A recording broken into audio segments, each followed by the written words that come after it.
नमस्कार, वंदे मातरम, जय हिंद। स्वागत है आप सभी का आपके अपने YouTube channel CG job education में। साथियों, अत्यंत महत्वपूर्ण परिभाषा है। 1 नंबर का ये परिभाषा आपके परीक्षा में, आपके शिक्षक भर्ती की परीक्षा में पूछा ही जाता है।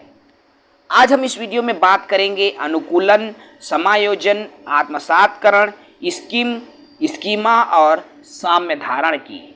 तो जो साथी इस ज्ञान को धारण करने वाले हैं, भाइयों, मित्रों, साथियों, बहनों, हर माताओं बहनों से मैं यही कहूँगा, इस वीडियो को बिल्कुल भी स्किप ना करना। जो साथी नए हैं चैनल को सब्सक्राइब कर लेंगे भाई।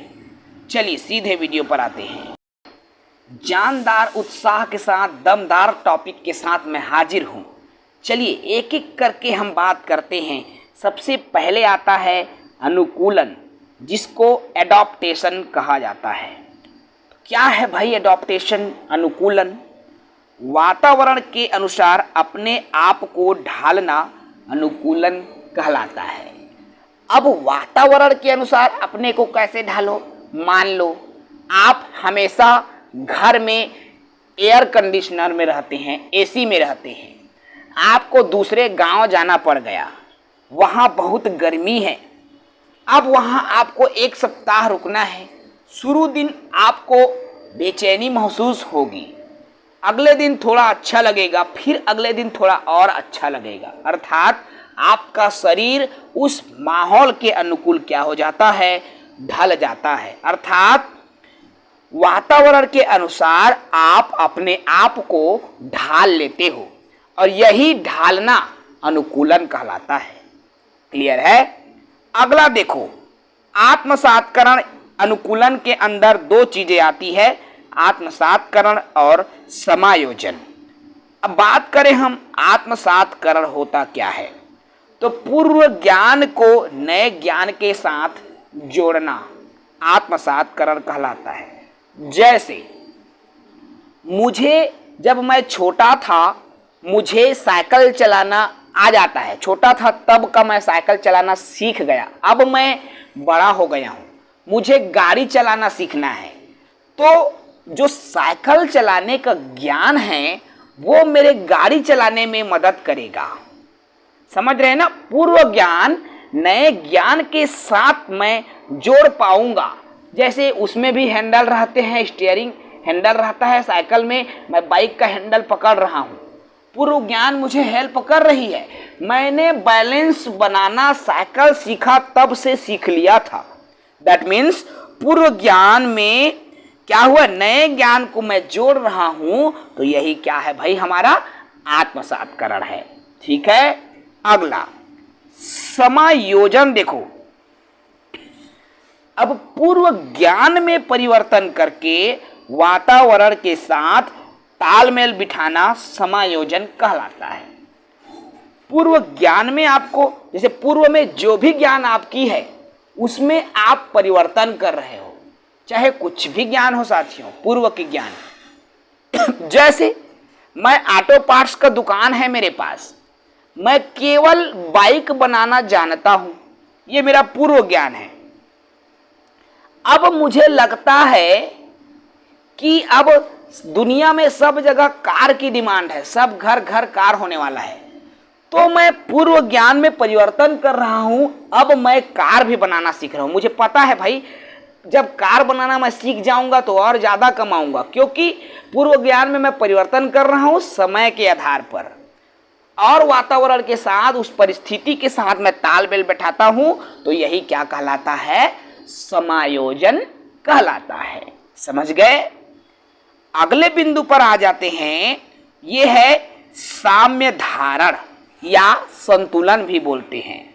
तो देखो, आत्मसातकरण और समायोजन के बीच जब हम संतुलन स्थापित करते हैं तो वही क्या कहलाता है? साम्य धारण कहलाता है। क्लियर है भाई? ओके। स्कीम को समझो भाई। बहुत ही सरल सी परिभाषा देता हूं मैं स्कीम की। व्यवहारों का संगठन जिसे दोहराया जा सके, स्कीम कहलाता है। समझ गए? नहीं समझे? कोई बात नहीं भाई, विमल सर है समझाने के लिए। किसी एक क्रिया को भिन्न भिन्न स्थिति में लागू करना ही स्कीम कहलाता है। उदाहरण से समझो, मुझे जोड़ना है 7 को, मुझे जोड़ना है 7 को, क्रिया सिर्फ 7 को जोड़ने की है। अब इसको भिन्न भिन्न स्थितियों में मैं कैसे लागू करूंगा? 4 धन 3 करके मैं 7 जोड़ना बच्चों को सिखा दूंगा।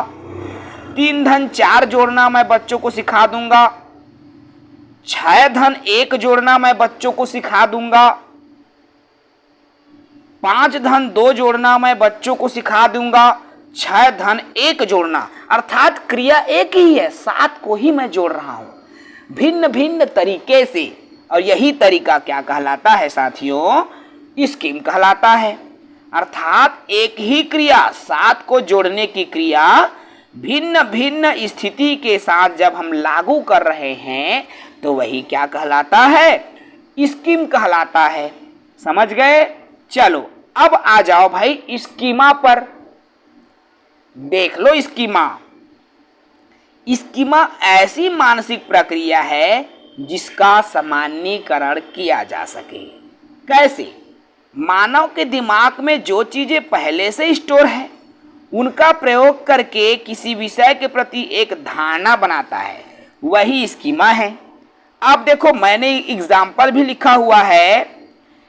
एक छोटा सा बालक है 2, 3, 4 साल का, अपने पापा के साथ गया है घूमने। पहली बार वो क्या है, कौवा को देखा। अब उसके पापा को पूछता है, पापा ये क्या है? उसके पापा बोला, बेटा ये कौवा है। अगले दिन फिर वही बेटा उसके पापा के साथ फिर से घूमने गया। अब उसको कौवा के जगह में तोता दिख गया, काला रंग का। आपका और होता है कोयल, कोयल दिख गया। अब बच्चा कहता है उसके पापा को, पापा कौवा। फिर बोलता है कि बेटा ये कौवा नहीं है, कोयल है। तो देखो कौवा, जिस दिन बच्चा ने कौवा देखा उसके दिमाग में एक छवि बनी, काला होता है, काव काव करता है। अगले दिन जब वो कोयल देखा तब उसके दिमाग में एक छवि बनी कि ये कोयल है, कुहू कुहू करता है। मतलब देखो छवि बनती जा रही है ना, उसके दिमाग में छवि बनती जा रही है, भिन्न भिन्न छवियां बन के उस अवधारणा को और मजबूत बना रहा है उसके दिमाग की। तो यही क्या है भाई, स्कीमा कहलाता है। समझ गए साथियों? ये जो 6-7 परिभाषा मैंने दिया हुआ है, 1 नंबर के आपके पक्के है भाई। याद करोगे विमल सर को, भूल न जाना। चलिए ओके, जय हिंद, वंदे मातरम, जय छत्तीसगढ़।